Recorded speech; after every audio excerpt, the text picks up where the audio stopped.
సక్సెస్ఫుల్గా బాగా రన్ అవుతున్నట్టుంది మన న్యాచురల్ ఫామ్. బేసిక్గా ఏంటంటే మీరు ప్రీవియస్లో కూడా చాలా ఇంటర్వ్యూస్ కూడా ఇచ్చారు.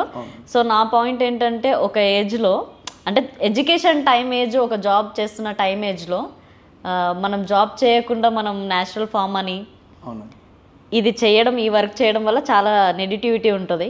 సో మీ లైఫ్లో మీరు ఎలా స్టార్ట్ అయింది మీ జర్నీ? అంటే నేను చదువుకుంటేనే బిజినెస్, చిన్నప్పటి నుంచి బిజినెస్ చేయాలని ఇష్టం నాకు. సో నా ఇంటర్లో ట్రాన్స్పోర్ట్ పెట్టిండి ఉండే, లాక్డౌన్ టైంలో లాస్ వచ్చిండే. ఇక ఈ యొక్క ఫార్మింగ్ మీద నాకు చాలా ఇంట్రెస్ట్ ఉండే. సో ఈ యానిమల్స్ మీద ఇంకెక్కువ ఇంట్రెస్ట్ నాకు.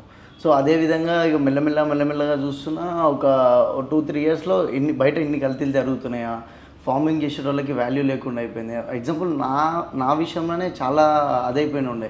నేను ఫార్మింగ్ చేయడం స్టార్ట్ చేస్తే అరే చుక్కలన్నీ ఏమరా పోయి ఇట్లా ఉండేటోడు మొత్తం బర్రెలు పెట్టుకున్నాడు ఏంది అది ఇది అని చెప్పేసి నన్ను కూడా చాలా అన్నారు. సో 100 మంది 100 మాట అన్నా కూడా పట్టించుకోలేదు. సక్సెస్తో వాళ్ళకి చెప్పాలి అది ఇది అని చెప్పేసి చాలా హార్డ్ వర్క్ చేస్తుండే. దీనిలో ఎన్నో లాస్లు అయినా, ఎన్నో అప్పులు అయినాయి. ఇప్పుడు కూడా ప్రెసెంట్ అవే ఈఎంఐలు కట్టుకుంటూ కూర్చుంటున్నా.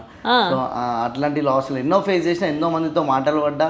సో నాకు అన్నిటికన్నా ఎక్కువ సపోర్ట్ మమ్మీ సపోర్ట్ ఉండి ఇక్కడ దాకా తీసుకొచ్చిండే. ఓకే, మీ విలేజ్ ఎక్కడండి? ఇబ్రహీంపట్నం దగ్గర. ఇబ్రహీంపట్నం తాళగూడెం. ఇప్పుడు ఫార్మింగ్ నడిపేదంతా హైదరాబాద్లోనా? ఇబ్రహీంపట్నం దగ్గరనే, మా విలేజ్ ఓన్ ల్యాండ్లోనే ఫార్మింగ్ అన్నీ అక్కడ నడుస్తాయి. సో కంప్లీట్గా ఇప్పుడు వచ్చి 3 అవుట్లెట్స్ అయితే ఓపెన్ అయినాయి. వనస్థలిపురం, ఎల్బీ నగర్, కొత్తపేట, మన్సూరాబాద్లో. ఇక్కడైతే 3 అవుట్లెట్స్ అయితే ఇప్పుడు ప్రెసెంట్ ఓపెన్ అయినాయి. మంచిగా ఫుల్ రన్ అవుతున్నాయి అన్నీ. ఓకే, అంటే ఏం చదువుకున్నారు మీరు? నాది డిగ్రీ కంప్లీట్ అయింది.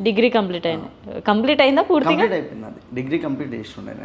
నేను అన్ని ఫస్ట్ అటెంప్ట్లోనే పాస్ అయిన ఉండే. సో ఫార్మింగ్ ఇంట్రెస్ట్తో కొంచెం వెళ్ళిన ఉండే.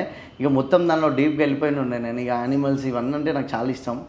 దాన్ని ఒక్కొక్కటి పెంచుకుంటూ వచ్చి ఈరోజు ఒక 70 యానిమల్స్ దాకా చేస్తున్నాయి.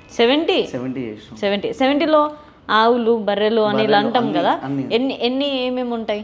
బఫెలోస్, కౌస్, ఆవులు, బర్రెలు అంటే చాలా ఉంటాయి. ముర్రా, జాఫ్రీబాద్ అనే 100 రకాల బర్రెలు ఉన్నాయి చెప్పాలంటే.